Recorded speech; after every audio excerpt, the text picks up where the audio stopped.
Akhil Bharatiya Congress committee के SC department के chairman, हम सबके प्रिय राजेंद्र गौतम जी, कांग्रेस पार्टी के सचिव और ओबीसी की एडवाइजरी काउंसिल के कन्वीनर जितेंद्र बघेल जी, आज के प्रोग्राम के मुख्य प्रणेता जिन्होंने कोशिश करके यहाँ पे आप सबको हमको इकट्ठा किया, एसपी लबाना जी,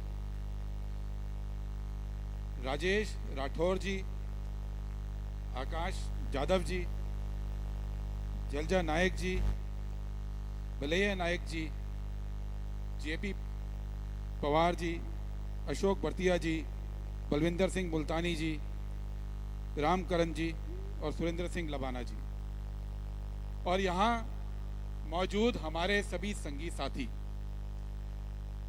आप सबको सबसे पहले विमुक्ति दिवस की बहुत बहुत बधाई।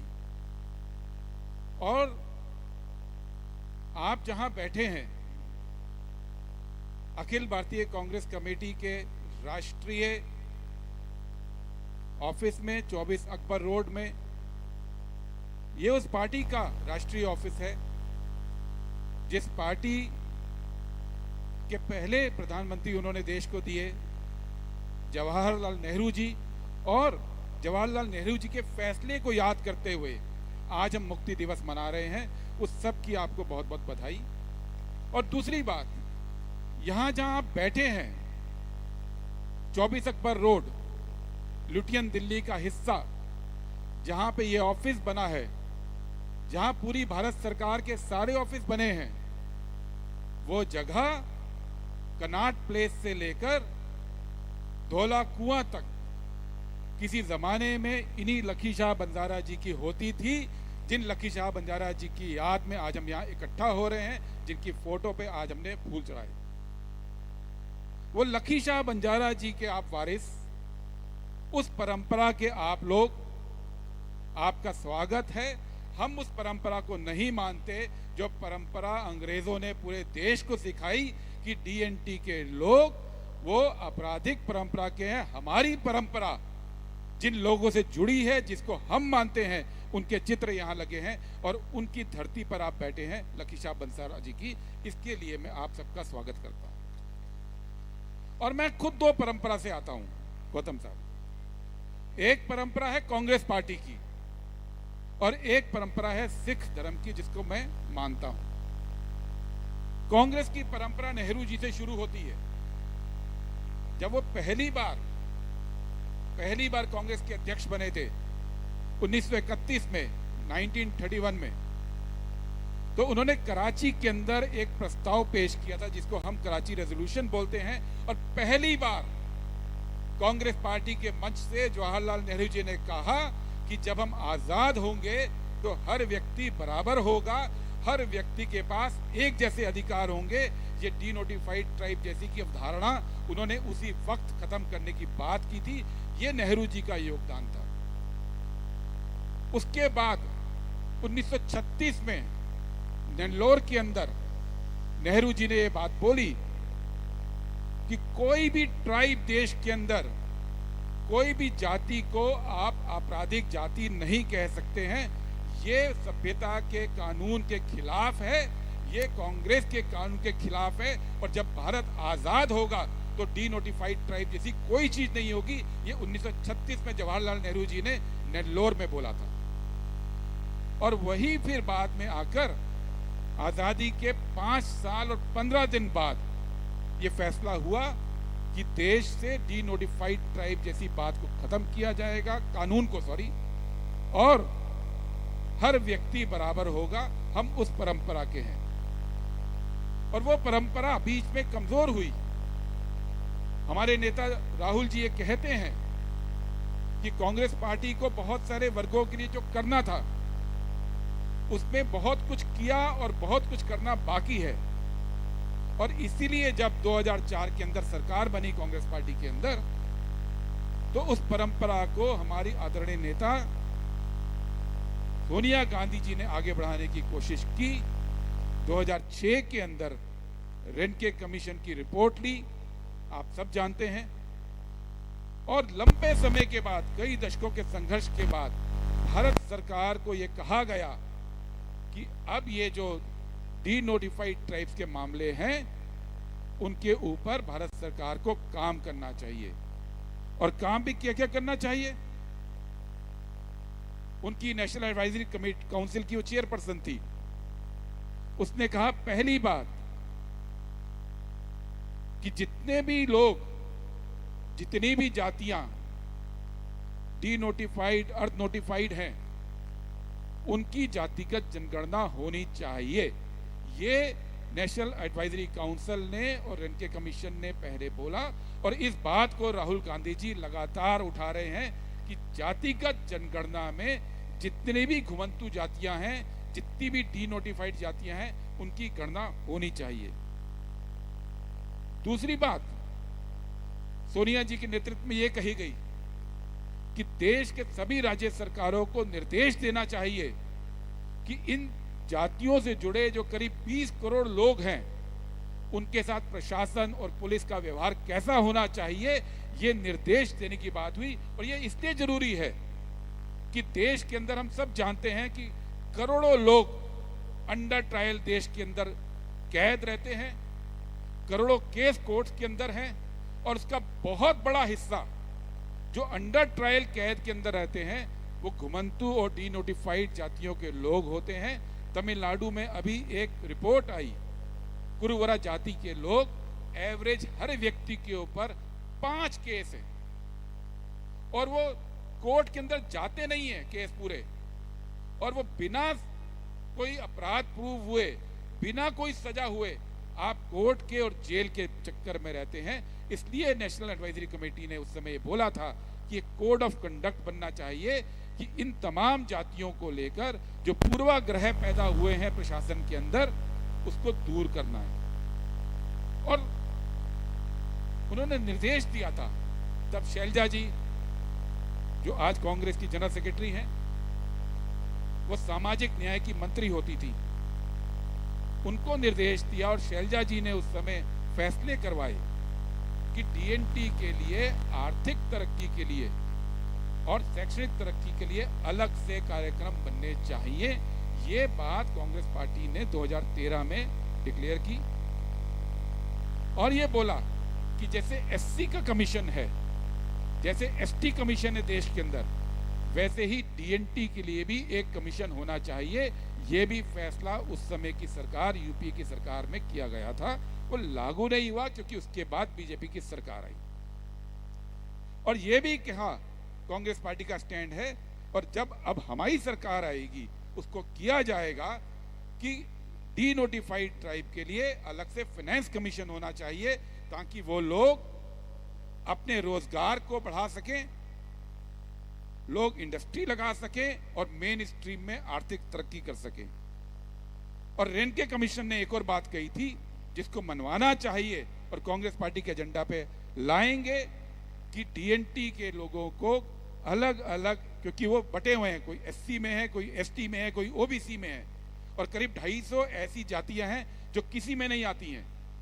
उन तमाम जातियों को इकट्ठा करके 7% आरक्षण देश में होना चाहिए। ये भी रेनके कमेटी की सिफारिश है, और इसके साथ भी कांग्रेस पार्टी खड़ी है। और आखिरी बात कि ओबीसी के अंदर जो सुविधाएं मिलती हैं, वो सुविधाएं चाहे कर्ज की हो, चाहे स्कॉलरशिप की हो, चाहे दूसरी सुविधाएं की हो, वो डीएनटी को होना चाहिए। ये कांग्रेस की परंपरा थी। ये कांग्रेस की परंपरा को अब राहुल गांधी जी अगले लेवल पर लेके जा रहे हैं। हर जगह वो इस पे संघर्ष कर रहे हैं, और मैं आपको यकीन दिलाता हूं कि आने वाले सालों में कांग्रेस पार्टी के एजेंडा पे ये तमाम बातें प्रमुख रूप से रहेंगी, और हमारी सरकार आने पर इनको लागू किया जाएगा। दूसरी परंपरा की मैं बात करूंगा। वो परंपरा मेरे से जुड़ी है, मेरे धर्म से जुड़ी है। वो घुमंतु जातियों को, डी नोटिफाइड ट्राइब को कभी भी अपराधी मान के नहीं चला। हमारी परंपरा में, और खास तौर से 2 कम्युनिटी, एक लबाना कम्युनिटी और एक सिगलिगर कम्युनिटी, उनके लिए 3 शब्द इस्तेमाल होते थे: त्याग, टेक्नोलॉजी और ट्रेड। त्याग क्यों? मैंने बताया कि ये पूरी जगह लखी शाह बंजारा की थी। जब लाल किला बन रहा था तो लाल किले पे जो रॉ मटेरियल जाता था बनाने के लिए, लखी शाह बंजारा उसके मेन कॉन्ट्रैक्टर थे। लाल किला बनाने के लिए सारी सामग्री का कॉन्ट्रैक्ट लखी शाह बंजारा के पास था। 2 बात साबित होती है, एक कि वो कोई गरीब, कोई जंगल में रहने वाले नहीं थे, लबाना कम्युनिटी के थे, और वो इतने मजबूत थे कि भारत की सल्तनत का लाल किला बन रहा था, उसके कॉन्ट्रैक्टर थे। लेकिन जब हमारे 9वें गुरु तेग बहादुर जी की शहादत हुई तो और उनका जो शीशवहीन शरीर चांदनी चौक में था, तो लखी शाह बंजारा जी से देखा नहीं गया।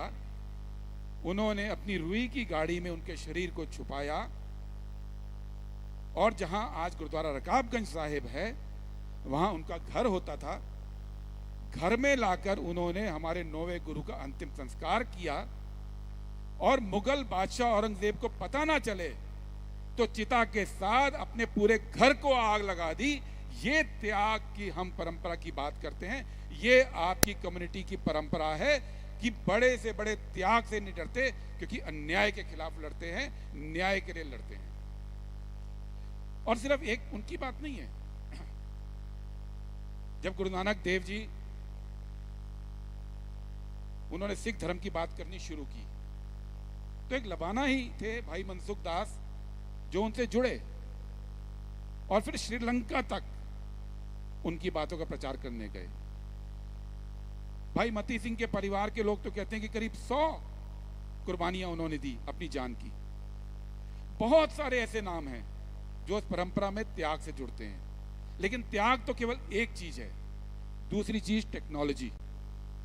मैं इसलिए बोल रहा हूं क्योंकि जो बातें सिखाई जाती हैं आम जनता की कहानियों में, वो केवल ये सिखाई जाती हैं कि ये ट्राइब्स आपराधिक गतिविधियों में थी और इसलिए अंग्रेजों को कानून लाना पड़ा उनको कंट्रोल करने के लिए, जबकि ऐतिहासिक सच्चाई ये नहीं है। ऐतिहासिक सच्चाई क्या है कि ये वो कम्युनिटी थी लबाना बंजारा। जब गुरु नानक देव जी थे तो उन्होंने उनकी मदद की और कहा कि एक दुनिया में नई टेक्नोलॉजी आई है। वो टेक्नोलॉजी बारूद की टेक्नोलॉजी थी। बारूद के दम पर दुनिया के अंदर युद्ध जीते जाने लगे। बारूद के दम पर बाबर ने यहाँ पे लोधी को हराया। बारूद के दम पे टर्की में ऑटोमन एम्पायर आया। और बारूद बनाने के लिए जो पोटेशियम नाइट्रेट होता था, पोटेशियम नाइट्रेट शोरा जिसको हम हिंदी में बोलते हैं, वो सबसे ज्यादा भारत के अंदर होता था। और सिख परंपरा ने लुबाना कम्युनिटी के लोगों को गुरु नानक देव जी के टाइम पे बारूद के पोटेशियम नाइट्रेट की किस तरह से बारूद में बदलना है और कैसे उसको सप्लाई करना है, वो ट्रेड, वो टेक्नोलॉजी लबाना कम्युनिटी के पास आई। और 15वीं, 16वीं, 17वीं शताब्दी के अंदर पूरी दुनिया के अंदर जो बारूद बनता था, पूरी दुनिया में, उस बारूद की सप्लाई चेन लबाना कम्युनिटी के हाथ में थी, बंजारा कम्युनिटी के हाथ में थी। वो बंजारा कम्युनिटी पूरी दुनिया के अंदर बारूद के लिए पोटेशियम नाइट्रेट सप्लाई करते थे। और उसी वजह से इतना देश के अंदर उस वक्त आए हुई कि मुगल एम्पायर भी दुनिया का सबसे अमीर एम्पायर बना। और वो लबाना कम्युनिटी, वो बंजारा कम्युनिटी केवल भारत में ट्रेड नहीं कर रही थी, वो इजिप्ट में कर रही थी, वो रोमानिया में कर रही थी, वो स्पेन में कर रही थी, वो अफ्रीका के मुल्कों में कर रही थी। इसलिए आज भी बहुत सारे देशों में जो बंजारा कम्युनिटी है, उसकी भाषा के शब्द मिलते हैं, उसका खाना मिलता है, और उनकी परंपराएं मिलती हैं, क्योंकि वो भारत से जाकर और कहीं कहीं वहां से भी इधर आए होंगे। पूरी दुनिया में ट्रेड के ऊपर, टेक्नोलॉजी के ऊपर उनका योगदान था। ये वो कम्युनिटी थी, ये कोई जंगल में रहने वाली और अपराध करने वाली कम्युनिटी नहीं थी। ये पूरी दुनिया को बारूद सिखाने वाली और उसकी सप्लाई चेन को कंट्रोल वाली कम्युनिटी थी, और अकेली कम्युनिटी थी। इसमें चीनी भी थे, इसमें पर्शियन भी थे, लेकिन ये अकेली कम्युनिटी थी जिसके ट्रेड रूट जमीन पर भी थे और समुद्र पर भी थे। ये वो कम्युनिटी थी, और ये कम्युनिटी फौजों को रसद पहुंचाती थी।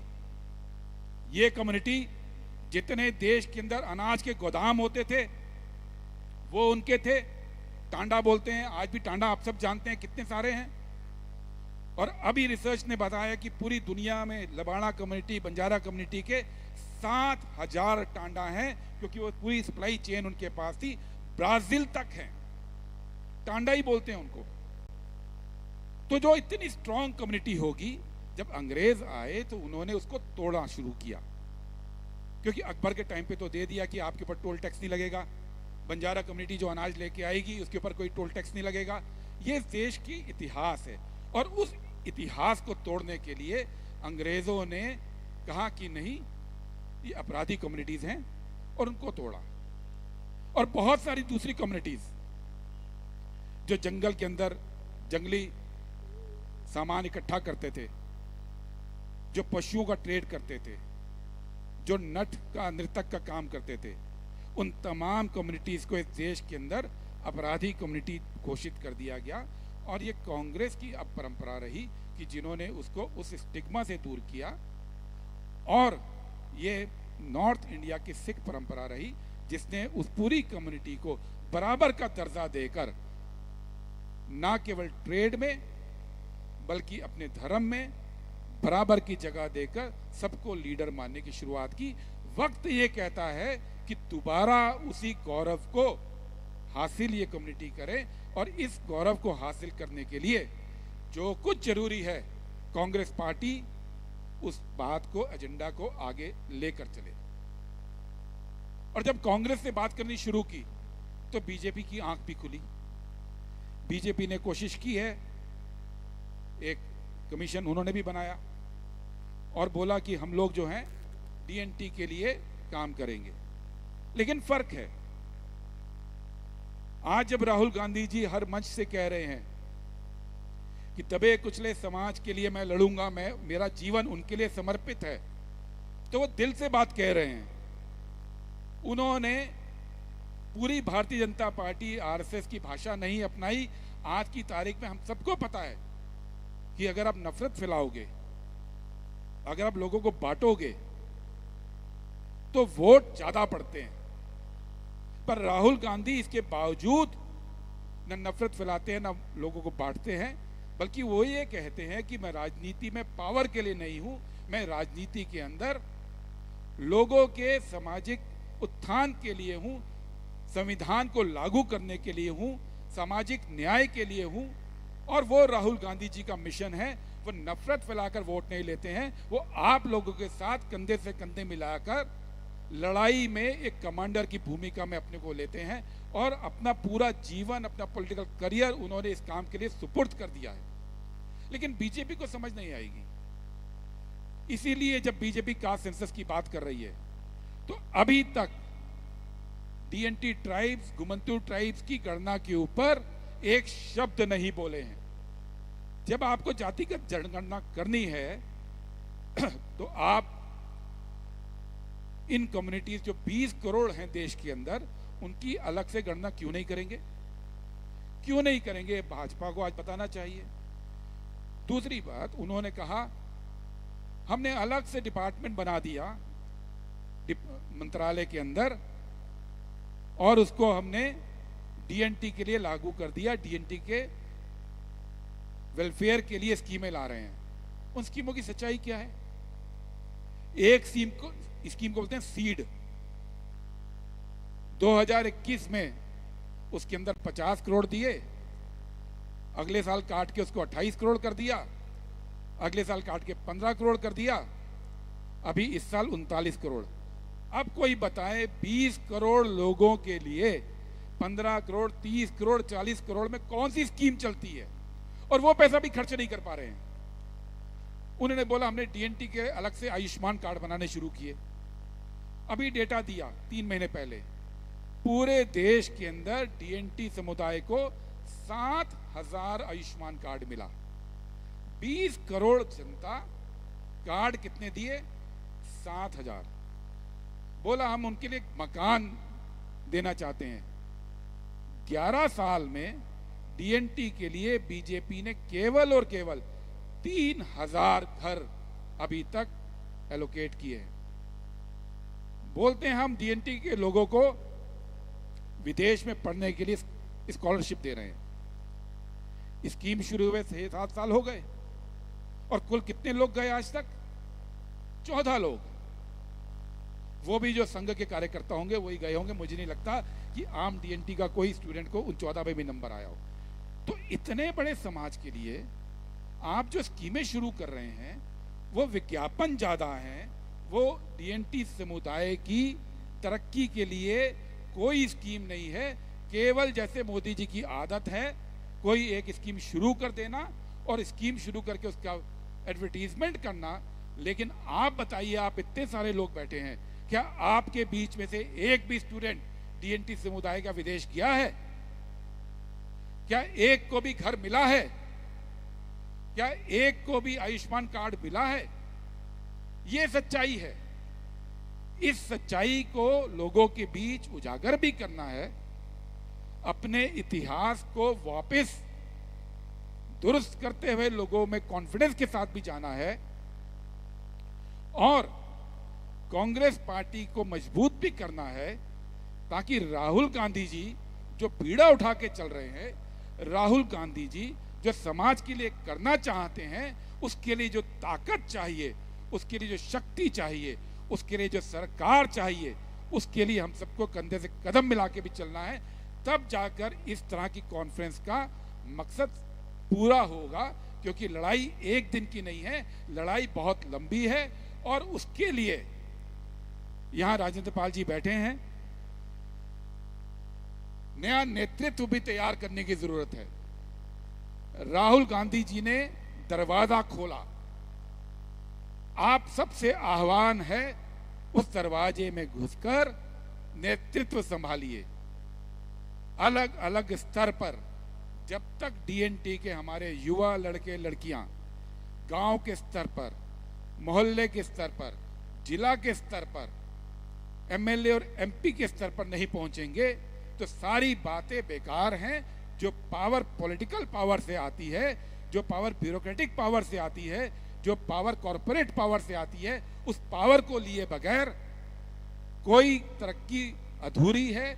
और इसलिए हम सबकी जिम्मेदारी है, हम जो कांग्रेस पार्टी में जिम्मेदार पदों पर हैं, चाहे हम हो, चाहे राजेंद्र पाल गौतम जी हो, चाहे तमाम पदाधिकारी हो, ये हमारी जिम्मेदारी है कि नए नेतृत्व में आपका हम स्वागत करें और रास्ता बनाएं, ताकि पार्टी के पदों पर भी और देश में जो 30 लाख लोकल बॉडीज के पद पर चुनाव होता है उन पर भी और लीडरशिप डेवलप करें, ताकि आने वाले दिनों में 8 साल 10 साल के अंदर घुमंती जातियों के लोग ज्यादा संख्या पे एमपी, ज्यादा संख्या में एमएलए रहें। हम ये ना गिनाते रहें कि हमारे बीच में एक एमएलसी रही हैं शैलजा जी, हमारे बीच में एक एमएलसी रहे हैं, हमारे बीच में एक विधायक रहा है। 20 करोड़ की जनता का हक ज्यादा है। राहुल गांधी जी ने उस हक को देने का रास्ता खोला है। हमारे साथ कंधे से कंधा मिलाइए, उस हक को लेकर रहेंगे। ये बात कह के मैं अपनी बात को विराम देता हूं। जय कांग्रेस और जय भीम कहते हुए कांग्रेस के इस हेडक्वार्टर में आप सबका फिर से स्वागत करता हूं। शुक्रिया।